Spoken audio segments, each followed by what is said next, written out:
Kia ora, I'm Chris Akroyd, a professor in the University of Canterbury Business School. My colleague Ralph Kober and I examined management control systems in startup firms. We looked at founders who are entrepreneurs in these early stage companies. Founders. These are entrepreneurs who establish these early stage firms, and they often have a clear vision about the kinds of workplace that they want to achieve.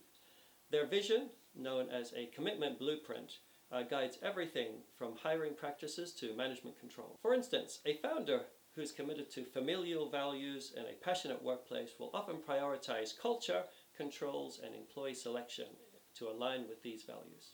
They might avoid bureaucratic systems favoring flexible and personal connections instead. This approach can lead to a strong and cohesive team that shares the founder's passions and dedication, driving the team towards success.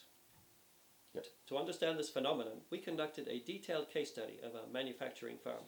We analyzed the founder's commitment blueprint and how it influenced the design and use of management control systems. By observing and interviewing employees, we uncovered the significant role that blueprints play in the organizational culture and practices. This research highlights the importance of blueprints in building successful early-stage firms.